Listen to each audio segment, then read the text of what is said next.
Hello everybody, what's up? So what I have here is a Nintendo Game Boy Advance original.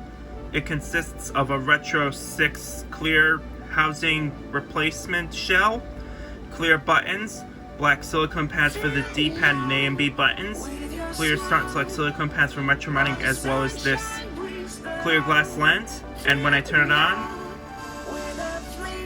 not only this Game Boy Advance console has an AGS-101 backlit LCD, but also an audio amplifier which is made to make the speaker louder. So when I hold the start button, as you can see, it's at its max brightness.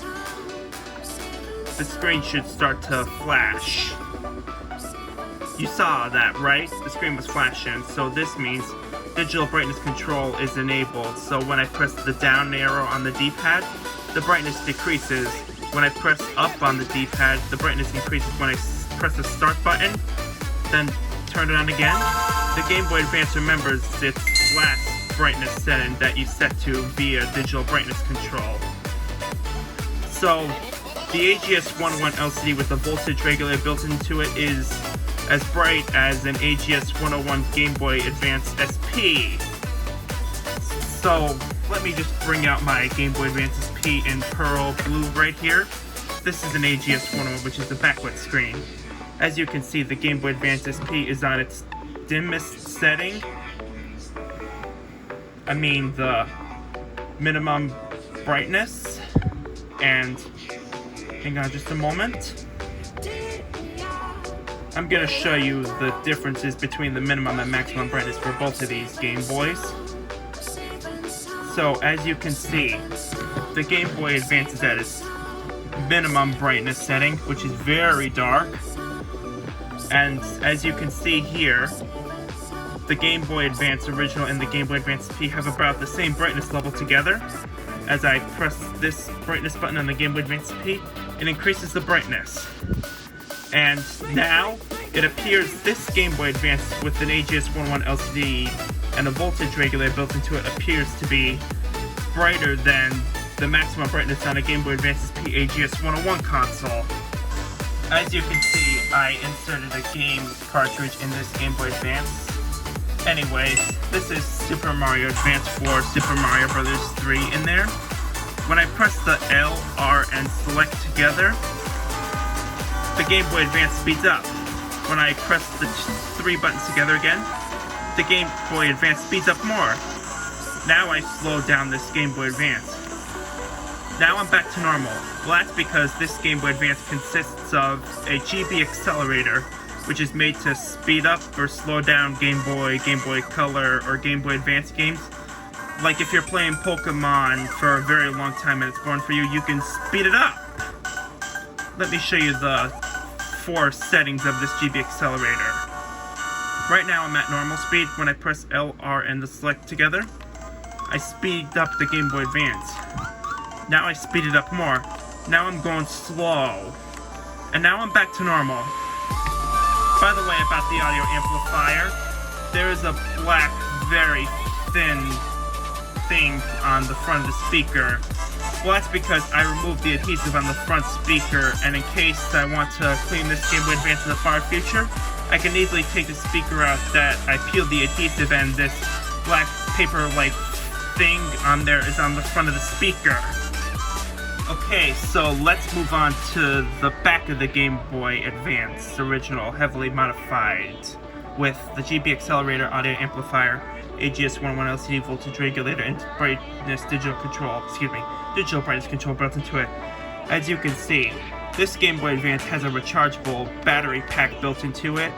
This is the one from RetroModding.com. It's a 14 milliamp hour battery, and the battery connector is a USB-C. The blue light means it's charging, green light means it's fully charged, and red means low power, according to RetroModding. Anyway, this is a USB-C type charge port. As you can see, because there is a Nintendo on the plug charge right here, I'm actually using the Nintendo Switch wall charger. That's because the Nintendo Switch and Nintendo Switch Lite have the USB-C charger, and this Game Boy Advance has a USB-C. So if I have a Nintendo Switch charger, I can use this charger to charge up this Game Boy Advance. This is because the battery pack consists of a USB-C plug type right there. And can I play my Game Boy Advance while it's charging up? Yes, I can! The good thing is that you can play your Game Boy Advance and charge up at the same time. It's a big pro for this Game Boy Advance. People might be asking why I'm using an AGS-101 LCD instead of an IPS LCD for the original Game Boy Advance in 2020, and at the time I'm filming this video, it is currently July 12, 2020, and well, it's true. Just look at the clips by JayBoyModz and my voiceover in it. Look carefully side by side of the colors on the LCDs between the AGS-101 LCD and the IPS LCD. As you can see, the AGS-101 LCD appears to have truer colors than the IPS LCD. The Game Boy Advance with an AGS-101 LCD installed actually has longer battery life than the IPS LCD in a Game Boy Advance. If you want to check out the LCD comparison by JayBoyModz, link is in the description. After you saw the clips originally recorded by JayBoyModz and I used my voiceover for the clips, you should really know why I preferred the AGS-101 for this Game Boy Advance right here. This is because the AGS-101 LCD tends to have truer colors and a longer lasting battery. Because the IPS LCD that JayBoyModz mentioned that the colors are less truer than the AGS-101 and the battery life is definitely shorter. So, yeah, I really do like this Game Boy Advance. Especially this RetroSix shell, the clear buttons, the clear start and select silicone pads, as well as the clear glass lens to give this Game Boy Advance definitely more of an X-ray look. So, yeah.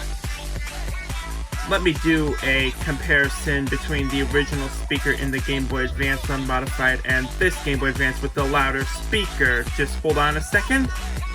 Here's the original Game Boy Advance Unmodified with the original speaker as max volume.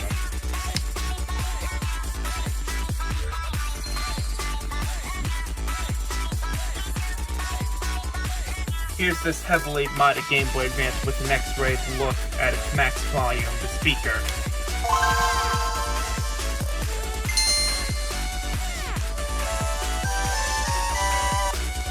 After you heard the comparison between the two speakers in a Game Boy Advance, the original speaker and this Game Boy Advance with an audio amplifier, the audio amplifier definitely produces more louder sound than the original Game Boy Advance speaker unmodified.